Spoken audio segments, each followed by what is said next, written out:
So this is going to be my half, and then Steve will be up here at 7:30. And so I'm going through this book in case anybody's kind of come into class late. It's called The God Conversation. And it's an excellent book, even if you say, well, the class is over. Yeah, but it's still got a lot of good stuff that you might want to take a look at. And again, the point of this book was use illustrations, use stories, use examples, because that's what people remember when they hear you talk about Jesus or the Bible or whatever it is. So I'm going to be using that book tonight. There's a section in the book about Jesus, Buddha, or Muhammad, and we're in the middle of a lot of religious pluralism. Wow, I mean, 20 years ago you didn't hear it. It's just so big now. We've got so many different cultures and so many groups in our society.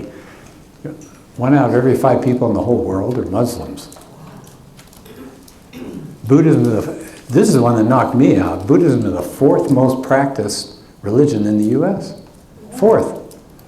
So I don't know what's ahead of it, but there's a lot behind it. 4th most popular. 67% of the world's population does not identify itself as Christian. 2/3. Here's the story that we get told. This is a very common story. The idea that we're all trooping as religious people, we're all trooping along our own little roads. We have the Muslim road, we have the Christian road, and we have the Jewish road, and we're all just heading along there. And the idea is that we all are working our way up to God, but we don't know that there are others on the trail. We're in our little Christian lane, and there are others all around this mountain, but it all heads up, and eventually you get to the top, and there's God. That's religious pluralism. Not one path is better than another. One path may be a little quicker, whatever it is, but they all end up at the same place. Does that sound pretty familiar? We're hearing that a lot. Well, here's one problem. The religious leaders themselves deny it. I mean, if you talk to Muhammad, does he think all roads lead to Allah? No. Jesus says, I'm the way, the truth, the life. Nobody comes to the Father except through me. So it's not a case of, well, they kind of believe it too. They all see this all roads leading to God stuff. No, they don't. Then there's some glaring contradictions between these beliefs. Really? You're all going to go up to God, but the question is, what God or what is at the top of that mountain? If you're a Buddhist, it's pretty much an atheistic religion. So nobody's up there. Hello?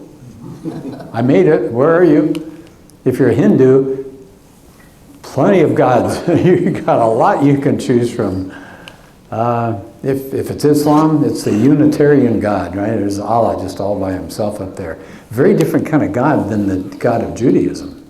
Not really a God of love at all. It's a pretty tough taskmaster you got there. And then, of course, Christianity, you got a triune God. Well, this is a totally different look to what's going to happen up at the top of that mountain. Tracy? Simply to say that all these different roads are going to lead to the same place presumes a bird's eye view. They're presuming to know themselves that they all intersect at the same point in the top. Yeah. And so, like, where do you get that special knowledge that you happen to know that they're all going to converge, wherever they converge, but they're all going to come to the same place? So somebody's in the helicopter and we're not. Right? Every religious group has no idea the other religious groups are there. It's just this person that gave you that story. That person has this, like you said, a bird's eye view of it. I like this. This, again, I'm taking it from the book because I hadn't thought about this before. I thought, what a great illustration. They said, a better way to think about roads trying to lead to God is not up a mountain path, but think of it as a maze. And I thought, oh, that's interesting. And then they developed, this is again the book, they developed the idea. It shows the value of exploration and self-discovery. Go ahead, take your maze and see where it takes you. Watch what happens. A lot of contradictory views. You can go one way in that maze and you hit a dead end. Or you're going all around when you could have found a shorter route. It shows you that some religions will run parallel. You could find somebody on the other side of one of those bushes there that's kind of heading your direction. So it's like, okay, we're kind of going the same way. There's a famous maze in England, and this is the part I like as far as illustrating Christianity. It's such a confusing maze, I guess it's just monstrous, that they have somebody up high watching people who wave at them going, I'm lost, I have no idea where I am. And so there's somebody who says, hang a left at the next dead end, or go back, this is not working, go someplace else. And that's what we get with Christianity, isn't it? There's a God that looks down and he says, you're doing it wrong, I'll send somebody down there to show you the way to get through this maze. And there are a lot of dead ends in these religious mazes. I want to read something to you. This is from Bono.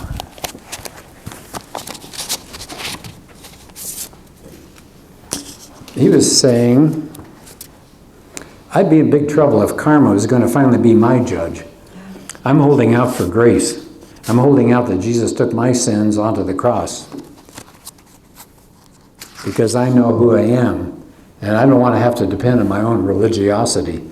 The point of the death of Christ is that Christ took on the sins of the world so that what we put out did not come back to us, that our sinful nature does not reap the obvious death.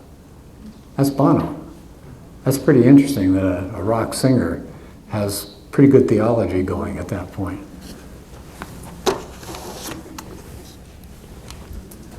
What about Islam? Is that kind of a dead end? I think so, because they never know if they've done enough good deeds. At the end of their life, they have no idea. They fear death because they don't know what Allah is going to do. Piling up good deeds, well, yeah, but what about all the things they didn't do quite right? And there you are, you've got that weighing going on. Really nervous kind of situation. How about Scientology? Talk about your dead end. I did Scientology some time ago here. I've really researched that. Have you ever saw that thing called Scientology Aftermath with Leah Remini? On Netflix? Talk about dead ends. Those people are so burned out for what they went through, and there are tears in their eyes. They wasted their time. They alienated their family. They lost their money. And it's just an incredible dead end. It's so sad to see. These are sharp people, by the way. These are not dummies walking around. These are sharp people. And they just went off a deep end there.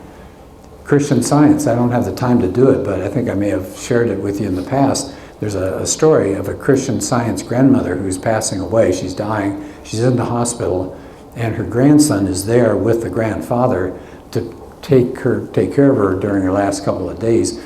Nobody from the Christian Science Church showed up. Zero. They said, well, we want to send her good thoughts. He said, no, you're afraid of death. You don't want to be there because you don't want to admit that death really does happen. How about Mormonism? Is that a dead end? I think so. I mean, they have no proof. It comes down to a burning in the bosom. What are we talking about there? It's just subjective. How do you feel? Pray over the Book of Mormon. See how you feel. Really? I want something a little stronger than how I feel. Well, that's exactly what they use, and they tout it as, hey, that's our, and they give a testimony. I'll tell you some of a short story, and I apologize, and yeah. Real short, though, because I've got to break off here fast for Steve. Okay, well, doing the nature of my work, working in family court and stuff, so I'm working with a family, and one of the activities that they do is they go every morning, Sunday morning to Mormon church, right? So I'm there hearing what's going on, so I kind of have some firsthand interesting stuff that maybe at a later date might be worth kind of chatting about. It's remarkable. Yeah, okay. Sorry, just that No. tonight we're just doing a half an hour, so I've got to kind of hustle here. Again, I'm going back to the book. They said, there are two ways that you can look at religion. And one is a contractual kind of setup. Like if you were to go to Home Depot, you offer so much, or tell them you're going to pay so much money, and they say, here's the carpet that you get, and here's when it'll be delivered, and you pay X amount now, and then you pay X amount later. So everybody signs off on this contract. They're responsible for things, you're responsible for things. So you give money in a church situation, you do your little rituals, you sing the right songs, or you raise your hands the right way, or whatever, and then you get all these good things that come to you. But they only come to you as long as you're doing the things they told you ought to do. Now, do you see a problem with that? It's not a free gift. It's not a free gift. What if you don't hold up your end of the bargain? Yeah. What then? And we're back to the Muslim idea and these other religions, because it's all based on works. So did you really do enough? What assurance? That's a key word, blessed assurance. Remember that old song? What assurance do you have that you're really fulfilling your end of things? How do you know? You're checking boxes like crazy. Did you check enough of those boxes? But there's another way to look at religion. I think this is the Christian view. It's called covenantal. That you enter into a love relationship and you do things not because you've got a checklist and not because God is going to hammer you if you don't do it. It's based on love. He's done some amazing things for us as Christians. Then we do things out of love and concern for him, but we know we're always locked in. We got the right person. That's for life, right? We're there, we're okay. Some people, I think, view religion kind of like buffets. A little of this, a little of that. I think I'll skip that over there. I mean, you hear that thing, right? It just happens a lot. We got problems with that, though. We're going to skip things we don't like. It's just obvious. If you eat, same thing, right? You say, I've had no salads, I'm going to go for the whatever. An obesity expert said that these buffets favor what we want over what we need. Yeah, sounds familiar. So what do? We end up, getting back to the Christian thing here, we're ending up with a projection of our own likes and dislikes. We want a God that likes us, that's okay with the way we are. Not that we have to match his standards, he's got to match our standards. And so it says God ends up looking a whole lot like the person who went looking for him. So we're creating God in our image rather than trying to find a God that's established and all that kind of stuff. Then this is a good question. Are we really qualified to create our own worldview, especially a religious worldview? I don't know if this is a legit book. I don't know if you can see this here. Do it yourself brain surgery and other home skills, and then the fine print here, breeding combat hamsters, make more friends with home cloning, championship needlework, convert your home to a romantic ruin, inventing a miracle drug, right? So, and then trying to do your own computer, at least for me, that's what it would look like. Take a hammer to the computer and see what happens. But why Christianity? So we got to get back to this. We're saying, well, these other things are often dead ends. Jesus is the universal religious figure. Isn't that amazing? Yeah, everybody likes Jesus. The Mormons have him, the Jehovah's Witnesses have him, Buddhism has him, all these different religions have him. Yeah, because he is the universal person that is the most attractive of any religious figure. I mean, just think, and I'm going to have to hustle because of time. I'll get you an outline on this, but just think about the things that we can associate with Jesus that we can't associate with any other religious leader.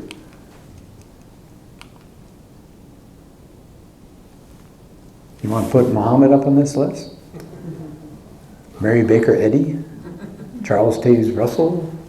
L. Ron Hubbard? Well, that's not fair. L. Ron Hubbard, he's too easy. So none of these people are going to match up at all. Then you hear this a lot. Well, look, you guys say you're the only way. Isn't that kind of arrogant?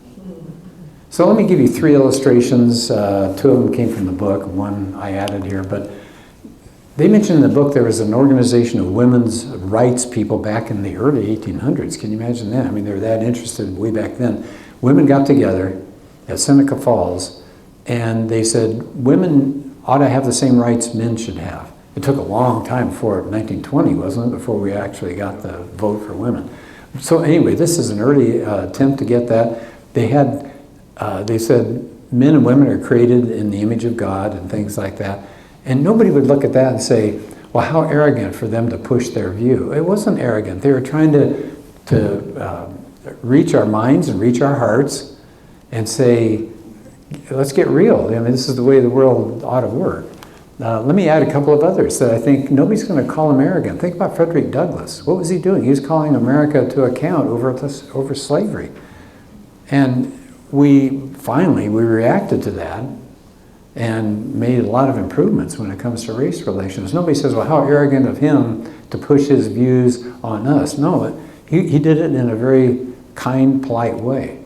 His book, by the way, is still really wonderful reading, the autobiography of Frederick Douglass. How about Martin Luther King Jr.? Is this arrogant for him to say at that famous I Have a Dream speech?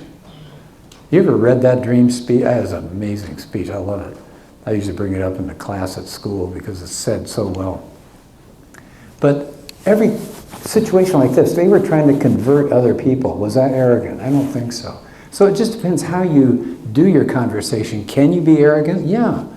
But it doesn't necessarily have to be that way when you're just trying to talk about religious issues and share what you believe in. That's not arrogant. Tracy? Yeah, I may have brought this up before. Penn Jillette of Penn and Teller fame had a video in which he said, I don't respect someone who doesn't proselytize. If you believe, you know how someone can have eternal life. If you believe that somebody is going to go to hell, but there's a way not to do that, a way to get eternal life, how much do you have to hate them not to tell them that?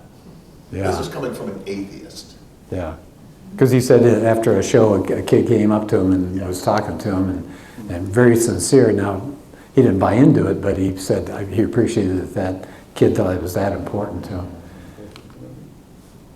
So you can persuade other people. Don't back off because somebody's going to try a name calling on you.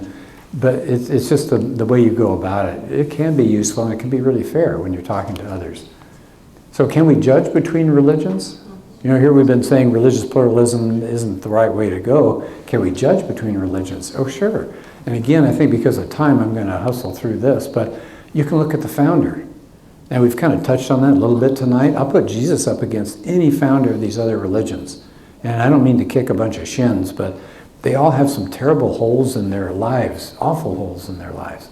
Let me just give you one example. It's not awful, but it's just, to me, kind of mind-boggling. Joseph Smith. So, where the Mormons were at his time, in came an outsider who was doing an exhibit, kind of a traveling show sort of thing, and he had mummies, Egyptian mummies, and he had some papyrus. And Smith took a look at this papyrus and he said, "This is the book of Abraham. These are the writings of Abraham." So they bought them. The church bought these, and they called it the Book of Abraham. And that's actually where they got some of their beliefs. It's not all from the Book of Mormon. Very little in the Book of Mormon is what the Mormons today believe in. It came from Doctrines and Covenant and the Pearl of Great Price. And part of Pearl of Great Price is this Book of Abraham. That's where they got the idea of being polytheistic, Book of Abraham. So we're talking about 2000 BC. They were so happy to have this. And they bought into it. And they said, yeah, it's part of our holy books now. And then it got lost. And people thought it got burned up in the fire of 1871 in Chicago. They thought, that, okay, that's it. We'll never know for sure. Now that we've got Egyptologists who've really studied hieroglyphics and all. And then the thing popped up in the 60s, in the 1960s, in a museum. It's the real authentic papyrus. Even the Mormon Church said, yeah, this is what Smith bought, and this is what he supposedly translated from the hieroglyphics. Guess what? Was it the Book of Abraham? No. It was a funeral rite, Egyptian funeral rite from about 50 BC. That's about the best they've been able to date it. So he only missed it by like 1950 years. And it wasn't just that he said, isn't it interesting? He said, this is from God, this is Abraham, and they put it in one of their holy books. So, you know, when you look at these founders, I'm just doing one example tonight, but it's like a lot of major problems with them all. So I'll just rattle through some of these here. Again, L. Ron Hubbard. All right. Other ways that you can judge a religion. Again, I don't have the time tonight to go into this. We can do it sometime if you want. I've got a talk you can look at on a website, but look at their holy books. There's no holy book that'll hold up like the Bible will. We got all the manuscript evidence. They're close to the time of Jesus, written by eyewitnesses. Buddhism, the closest they have is like 450 years after Buddha. They don't have anything within that time period. What do you have in the Quran? 600 years later, they're going to tell you about Jesus? They're 600 years away from it. I don't think so. By the way, you know the story? I think Steve even touched on this, the book of the Quran. When it first came out, and it was starting to get among all of the Muslims, they realized it was saying different things. It wasn't uniform. And so this caliph who came along, like the third caliph or so, he said, this is crazy. We got to get rid of all these other Qurans, and I'll just pick this one and call this one the correct one. How did he know? It's just a guess. It was just potluck. So look at their holy, look at their history. How Islam spread the sword. Their logical consistency, their ethics, their view of human nature, their ability to actually live out the faith. I gave you that story about the grandmother who was Christian Science, said she had utter fear in her eyes. She was so afraid of death. So here are just a few questions to think about, and then I'll turn this over to Steve. But if people say, yeah, pretty much every religion is the same, really? Sati, do you recognize that word, sati? In India, they used to throw widows on a funeral pyre of a dead husband. And the British said, I don't think so, not anymore, and they got rid of it. Oh, really? So aren't they all kind of religious pluralism? Every religion is as good as another? I don't think so. Is it okay to step over people because they're working off bad karma, and Mother Teresa would come along and pick them up and take them and give them sustenance? I think that's a far better system than to walk around and say, oh, sorry for you, you're just working off your karma. How about demanding a lot of money to divulge religious things? That's how Scientology made its fame. You kept working your way through these levels, and then they would change what the level taught. You'd have to go back and go through the levels again. Hundreds of thousands of dollars. You know, they had financial experts that would sit down with you if you got involved with Scientology to help figure out how you could pay. And you would tap into your kids' college funds or whatever it was. And this all comes out in that Aftermath movie. How about child sacrifice of the Canaanites? Is that okay? Taking live babies and putting them on burning idols and stuff? How about female genital mutilation? This is okay and still going on in a lot of Islamic countries today. Really? I don't think so. Okay, so just real quickly, religious pluralism, it's really lazy thinking. They really have, somebody that tells you they're all the same, they haven't really looked at these religions. It's insulting, and it's kind of arrogant. We've already talked about that. Okay, so Steve's coming up, and he's going to give us some information about the Balboa Park trip. You want this? Okay. Call it a field trip. Sounds like we're back in school. Well, I've got a short video, and in this video it will show the participants, but I also listed them here. Al's not here, but we got Paul, Tracy, Alan, Megan, Vince, and myself. There were 7 of us. And so just kind of wanted to give you a little picture of what it looked like. There will be a point where there'll be some video and some voices. Don't worry about hearing what was said. It's just looking at what it resembled when we were participating in it. So we'll do this, and then I'm going to have some people come up and share. Who will go first? So I know that when I finish, I just hand the mic. And I'm going to give them 3 minutes. I'm in the back at your 1-minute warning here, and this means finish your story. Okay? So who would like to go first of the... Alan? Okay, Alan's going to go first, and then he'll hand the mic to the next person, and we'll just go from there.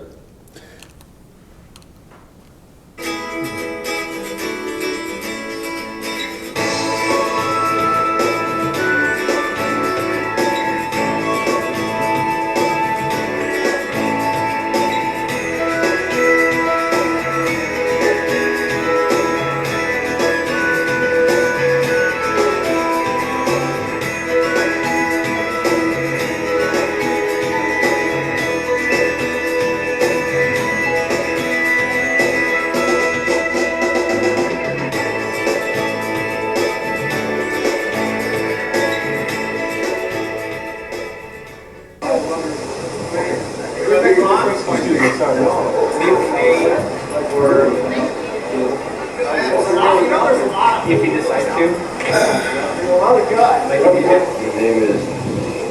My name is Wayne. I'm here at the secular outreach booth, secular humanist outreach booth, Ask an Atheist booth in Balboa Park. And we have been having some discussions with Steve and his class. And they have been very interesting and civil, and the kind of discussions we like to have. I think we all have learned a number of things.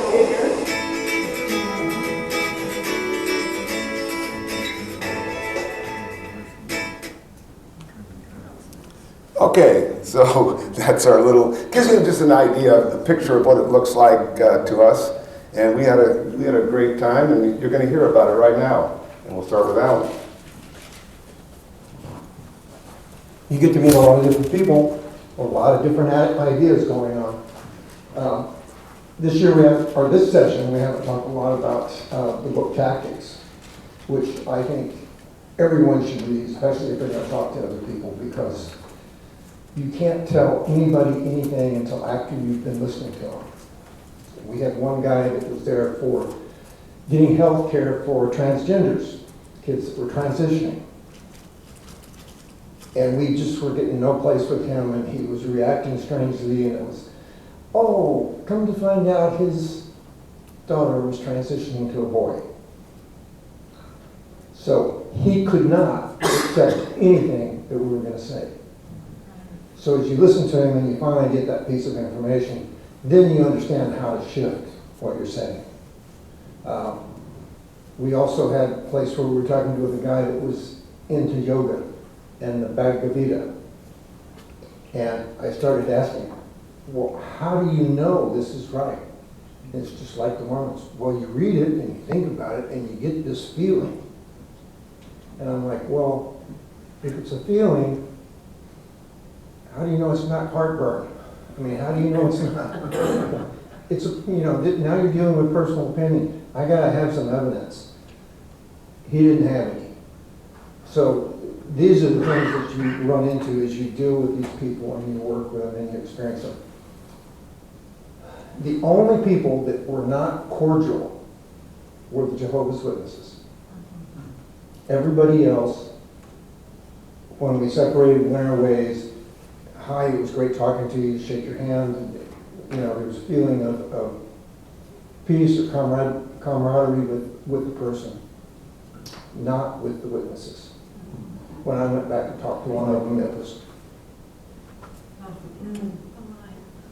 So, if I get to see him again, I'll just call him on it. Because there's a time, like Steve points out, where you get to a point where it's like, okay, be direct, because soft is not working.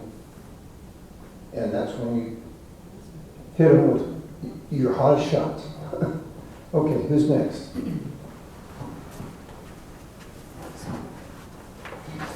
I just want to give thanks to Alan and Gary for putting this class together first. I know it takes a lot of time and energy, and I think it's been an invaluable experience, especially going down with Steve and Tracy and Alan and watching you guys in action. I really appreciate it. It was a great blessing. I think at first I was thinking it'd be very intimidating. After about 30 minutes, it's not intimidating anymore. It's just conversation of defending your faith. One of the conversations I remember, what was on the beginning of the conversation was on why evil exists in this world, and then a lot of conversations down there, it'll jump. It'll stay 5 minutes there, and then it'll jump to something else, jump to something else, jump to something else. So what I tried to state was to stay focused and centered on what the core argument was, but that quickly jumped off to a statement that I think it was Wayne's wife said that prayer doesn't work. It's been scientifically proven with medical studies, and that was a first for me, and I was taken aback a little bit, and I'm sure everybody in this room believes that prayer exists, but how do you defend it, in front of others? And I started off by saying, well, what study? Show me the study. It was a Columbo tactic in the tactics book, and luckily she didn't have one, so I kind of was eased out of it there, and then I started saying that. A lot of prayers ends with, but God's will be done. We recognize that God's will be done. We can pray, but God's will be done. And then I moved on to, well, it works for me. And then we touched on a lot of different things. And it probably, 10, 15 minutes before the topic switched again. And it wasn't till the ride home when I realized, wait a minute, I'm here trying to convince somebody that doesn't believe in God that prayer works. I mean, there's probably a lot of futility in that argument. I benefited from it greatly, but then even worse, I was thinking with the studies, and if she would have came back with the studies, I would have been trapped. Am I trying to scientifically prove the opposite with scientific studies that God does exist? I'd write my own book if I could do that. So my advice would stay focused, stay centered, remember what your main argument is about. Steve. Oh, you're cutting me off. Oh. Got it. 1 minute. No, that's all I wanted to share. It seems daunting. It's really not. It's fun. I think every hour that you spend down there will result in 10 hours of just your own research and prayer and fact finding after that, and that's extremely valuable to me. Any questions? Yeah. So, do they have those kind of stations like every weekend, or is it all the time? I believe it's every weekend. Yep. Every Saturday. Every Saturday. Yeah, Saturday only, I think. So they're regulars. Yep. Yeah. Would it be possible to get down to their level of thinking in order to have, to convince them that maybe you have some good advice to give them? There's an old saying, cows walk the same path, they're deep in their cow paths, and it's going to be tough to get those out of it. But what strengthens me up is I'm testing myself against somebody who's really against the faith. It helps me in my conversations with somebody who's just undecided. Well, ask them why.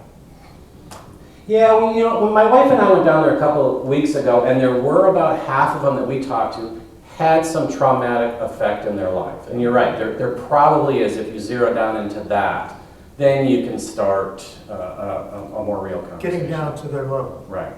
What happened? You're like, oh, now I understand.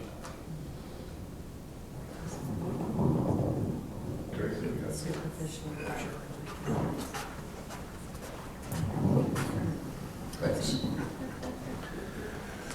Yeah, with folks like Jehovah's Witnesses, Mormons, groups like that, they've got a defined theology. And so you can go for particular points of their belief that is kind of helpful. But with atheists, there's no atheist Bible. There's no, the only thing they have in common in their beliefs is that they don't believe God exists. Or they will dance around it and say, I simply lack belief that God exists. And so it makes it much more challenging. And a lot of times the same kinds of stuff will come up. Well, if God exists, if he's supposed to be good and there's evil in the world and he allows it to happen, he's either not good, not powerful, and okay, I heard this one before and here's the counter to it. But sometimes you get stuff that's like, I don't have a developed response like, well, a child starving in Africa, what's the purpose of that? Why would God allow that to happen? And yeah, their response is not terribly satisfying, and you walk away thinking, oh, I could have said this, I could have said that. Anything about the leaders of the countries being corrupt, they could have helped them themselves, but they didn't. Or what Jesus went through was worse. And you always walk away thinking, I could have done better. And you can't beat yourself up too much about that. But then, okay, yeah, I got to remember this for next time. It's a continual process of getting better each time. I had a little different experience as everyone was kind of heading to lunch. I hadn't spoken to the Jehovah's Witnesses yet, and I think I got a different couple than you did, and I tried the approach of, well, all of these folks are saying, I've got the truth. How do you know you do? And not them, not them, not them. And try and get them to say, okay, this is what makes our belief different from everybody else. And they kind of went to, well, we don't do birthdays and holidays, and he was focusing on Christmas. So all right, let me work with that a little bit. And said, so what's wrong with a group saying, we're going to honor Jesus? We're going to hijack a pagan holiday and turn it around and make it about Jesus. What's wrong with that? Well, if they want to, they can. And just kind of focusing on pushing them a little bit to say, what makes your belief different from everybody else's? And then kind of focusing in on that. And as time was running out, I said, all right, cards on the table. I know a lot about what you believe. He was trying to find a verse talking about 144,000. I asked him, why don't you take communion elements? He was talking about taking communion. We do celebrate that. Do you take the elements? No. Why not? And I pushed a little harder. If you don't take the elements, you're denying Christ. And okay, I'll just leave it there, leave a stone in their shoe, and hopefully they'll lose a little bit of sleep over it and leave it up to the Lord. Thank you. My experience, I was there before the others joined up because I missed them. And they were off somewhere else. And so I got in with the atheist group, talking with them. You saw the one guy, he was a little more straightforward, better to talk to. There was another guy with white hair, Alan had mentioned, had the Protect Trans kids that we got into a little discussion with much later. That guy would try to whitewash words, take a meaning of a word and apply it to every kind of definition.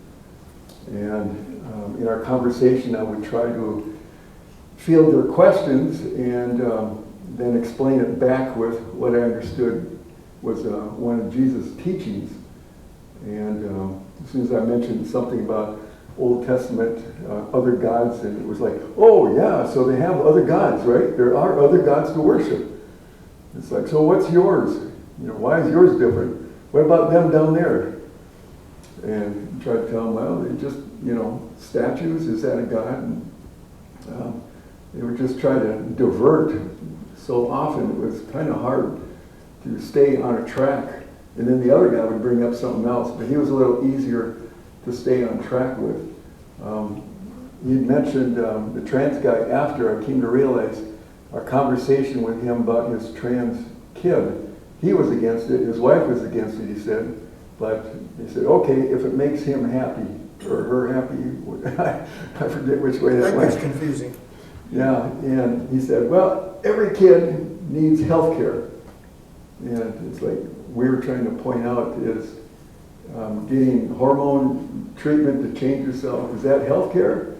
I asked him, what about anabolic steroids for athletes to bulk up and be strong? I said, is that health care?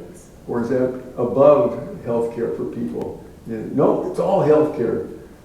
And I just came to realize after the fact with the previous conversations too, that I think he was kind of a liar underneath it all. Just trying to divert other statements that make, a warning I'd make, talking with people like that is probably not going to make any headway with them. They're in their rut, like you said. But you'll have to probably field their complaints about, what about your God, your character of God? He allowed slavery, and here's this whitewash term. So he likes slavery, do we allow slavery over here? And at that point, I kind of missed that the slavery in America was nothing like the slavery back then. And I did point out that God set limits to those people, what they could do, even though the other cultures were doing slavery too. God instituted rules to it. But then they also pointed out, well, what kind of a God do you have if he allows a rapist of a girl, according to Jewish law back then, and then the girl has to marry him? It's like, what kind of God does that? So that'd be an example of a question that they'll throw at you that might have to think about. How does God work in a culture like that compared to today? Does God favor that? No. So then why does he allow it? In fact, I would think those kind of questions are a little difficult to give answers to. Why suffering? They did ask, one thing I warned, he was glad that we weren't vulgar and cursing them out. He said there were some other Christians that had been there weeks previous that were doing that to him. And I thought, yeah, I'm not going to do that to you. He also said there were some other Christians, he had a wound on his foot that they noticed, and he said, well, we'll show you. We'll pray for this, and it'll be healed. And so they did a prayer, and he let them do it, and all that. And he said, I don't even have to look. I know that wound is still there. And then he asked them, if you can heal people, why don't you go down to the hospital and heal people down there? And he was asking me that of other healers, too. All I could think at the time was, does God want them to be healed? And I said, everybody's going to die at one point or another. Does it really matter, really, in the big scheme of everything, when you're going to pass away? Fortunately, you didn't have an answer for that one. But, so Old Testament stuff, I think you'll have to get some kind of understanding how to answer some of those questions. But like I said earlier, I think that one guy was just stone set and would divert and even lie a little bit to get around some of the statements. But he did give me a kudos. He said, are you a theologist? Are you going to theology school or seminary? How do you know this? Because I read the Bible. Megan? Oh, I'm Janet. Oh, Janet, I don't know where I got Megan from. That's okay. I'm not really comfortable doing this sort of getting up and speaking, but I'm Janet.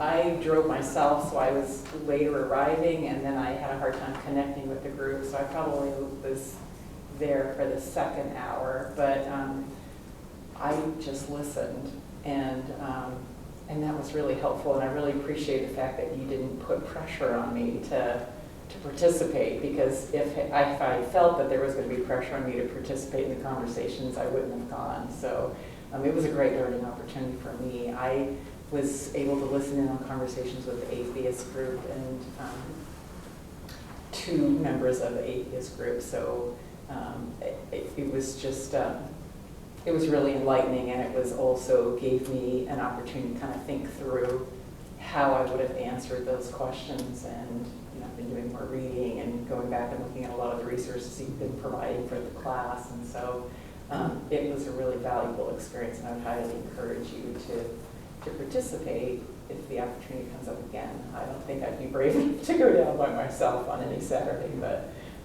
so I do appreciate the opportunity to get through the class.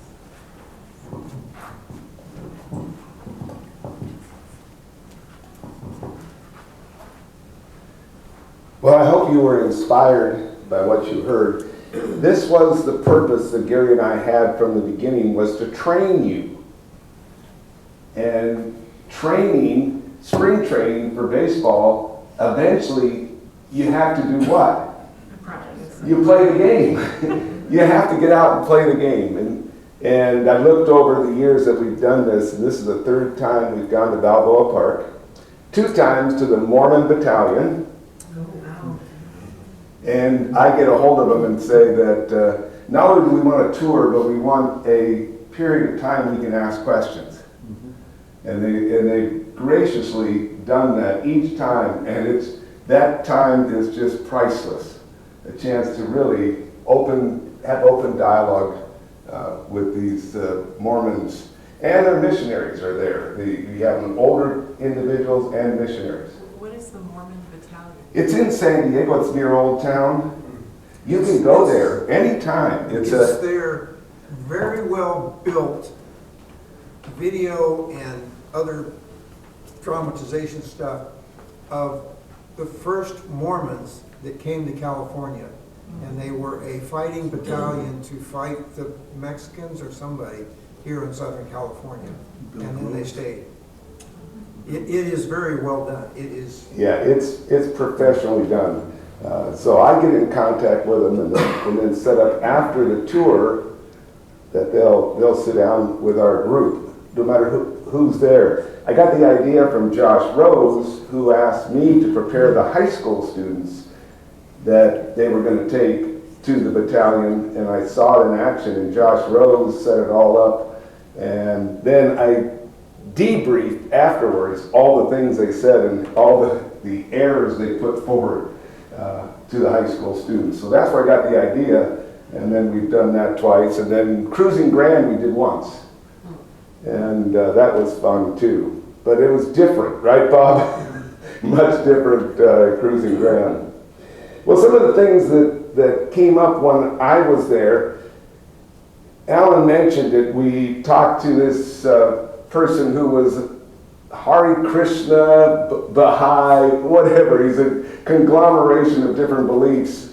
And what you see is how to do a long-term relational evangelism. And what I mean is this. Paul started the questions off at this person's booth, and he even admitted, I don't know anything about what this guy believes. So he was asking questions, just like in the tactics book. So he's saying, what do you believe? And he's doing this, and he's giving us this information, and Alan is taking it all in, and he's just saying to himself, and I'm saying the same thing to myself, he's just putting out opinion. There's no evidence, there's nothing. So when you go long term, if that's what you want to do, go long term with somebody like a Mormon or a Jehovah's Witness, which I have done, the first thing you do is you do what Paul did. You ask lots of questions and get to know them, ask personal questions. Now, we didn't get into personal questions, but he kind of led the way with very gentle questions. Then I put a little pebble out there. What do you think of Jesus? He said, oh, he's a good guy. Oh, I really like Jesus. And then Alan took over. And Alan was now going to the second stage. Second stage of a long term is to turn up the heat a little bit and start asking for evidence. And he was doing a masterful job. But we had spent about 25 minutes, and I'm going, we got more people to talk to, you know. So I'm going to do something, I'm going to jump in, because I had an agenda. When you have three people, you probably have three different agendas. Well, I had an agenda. And some of what Gary talked about in pluralism is what I was going to get to. And I got right to the point. I said, you seem to have liked Jesus. Jesus said, I am the way, the truth, and the life. No one comes to the Father except through me. Jesus is the only way to get to heaven. Is that true or is that false? He's in a quandary. If it's true, then Christianity is Jesus is the only way to heaven. If it's false, his belief is, like Gary was talking about pluralism, all beliefs are true. I knew this ahead of time. All beliefs have part of the truth. Like the top of the mountain that Gary talked about, I know he believes that. So he can't say it's true, he can't say it's false. So what does he say? Well, during that time period, it was true. That's what he said. I said, that's your belief. Jesus' belief was that it was true for them, for all time, for all people, everywhere. And he all of a sudden, his face turned, and he said, I'm not going to argue with you. I'm not going to debate with you. I've had enough. This is over. And so it ended, and he said, if you would just see it from my perspective, you'd see that all religions are equal. I said, that's arrogant. That's exactly what Gary had on the PowerPoint. I said, sir, you are arrogant, believing that you know more than we do. That we only have a piece of the truth, but you have the big truth. Oh, I'm not arrogant. Yes, you are arrogant. And then we walked away. Now you say, Steve, that was pretty harsh. But it was true. It was true. And some of the criticism of relational evangelism is we never get to the gospel. We never get to the hard truth because we're afraid of breaking a relationship. Now, we didn't have a relationship. In short-term evangelism, I turn up the heat faster. Because I want to put that pebble, or when we walked away, I said, I think I put a boulder in the shoe, not a pebble. But in short term, I will go a little bit more aggressive. But in long-term situations, they come to my door. I'm going to start with Paul, ask questions. I'm going to ask personal questions.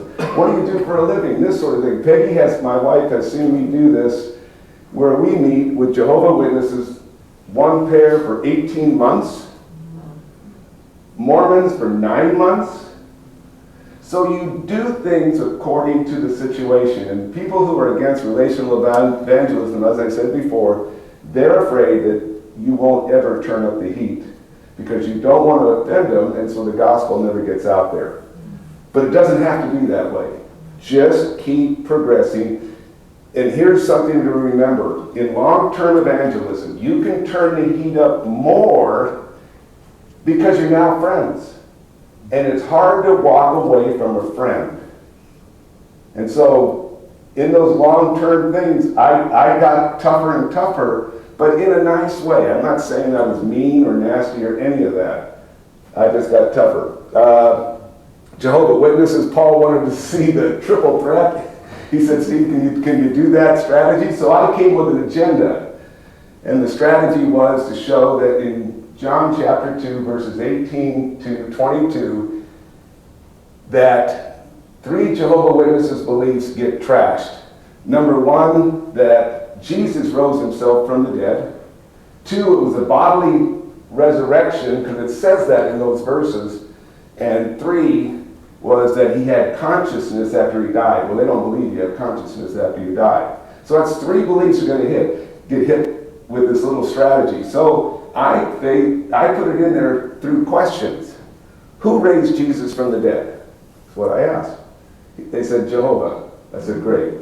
I said, was the resurrection bodily or spiritual? They said spiritual resurrection. Okay. And if a human dies, are they conscious after death? And they said no.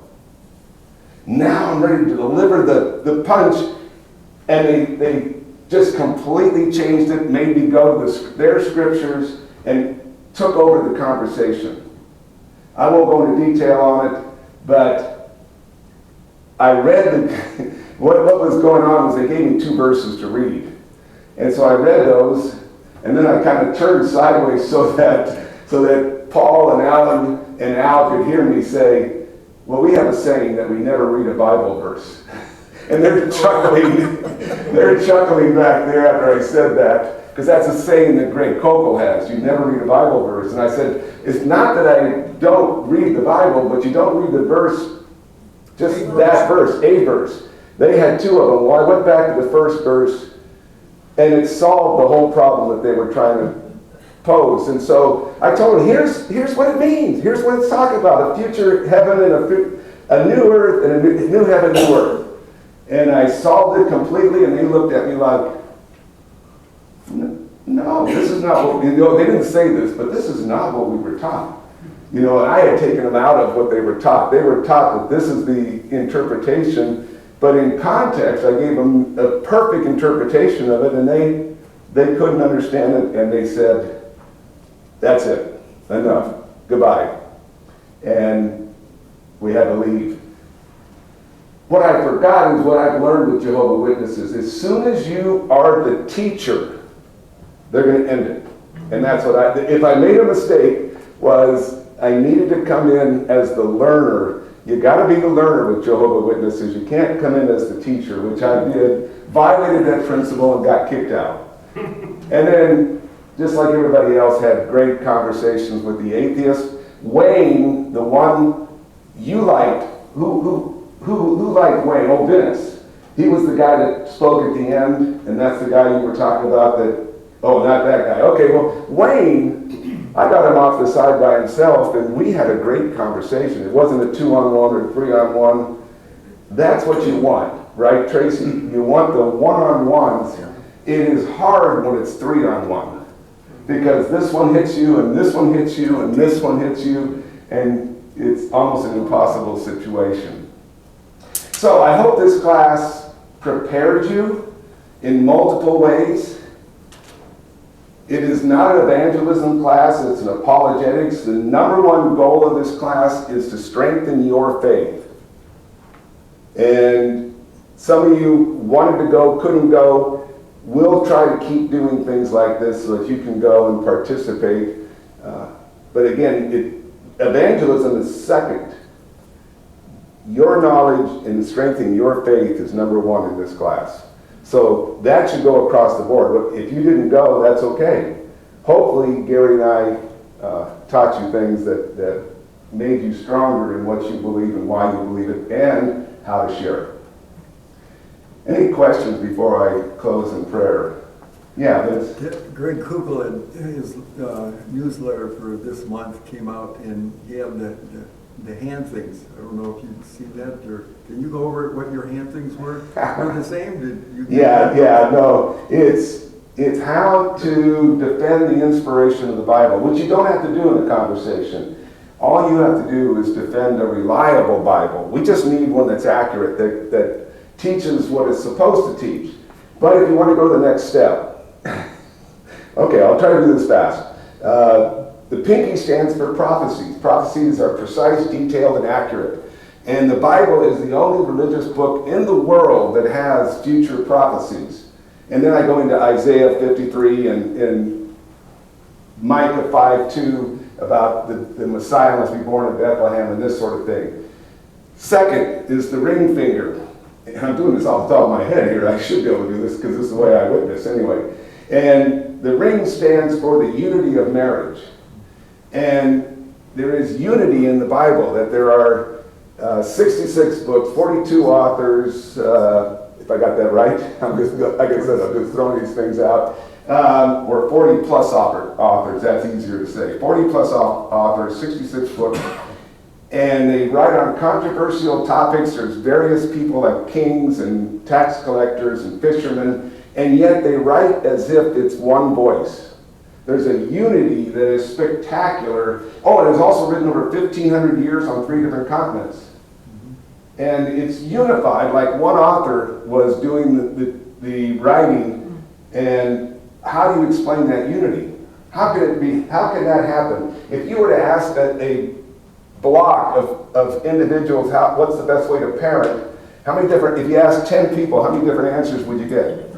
10. Now we're talking about controversial topics like hell, heaven, who is God, who is Jesus, and it's unified beautifully. Third is that the writer's testimony, that the writers wrote about the supernatural and they backed it up with their lives. This is historical investigation that you can trust the Bible because there's evidence. We talked about lack of evidence. Alan was trying to get that out of him. He could say that the Bible is loaded with evidence, from manuscript evidence, archaeological evidence. We have the goods. Thumbs up means it changes lives. Each person in here who has trusted Jesus Christ, your life has been dramatically changed. And then the fifth is it has withstood the attacks for all those years. And so I have a little difference between Greg and I on that, but that's basically what Greg teaches. Now, how have I used it? I've used it in conversations. I've had Mormons ask me, Steve, why do you think the Bible, why do you trust the Bible so much? Well, let me tell you. And I do this, and then you watch the Mormons, and they're doing this with their fingers right along with me. And I say to them, I know what you're doing. You want to test the Book of Mormon with the same test. And so I actually emailed them my teaching, and it's a fun tool. My daughter learned it, and Allison, and she used it in a witnessing situation. It's very practical. That's what Greg Kokel puts out.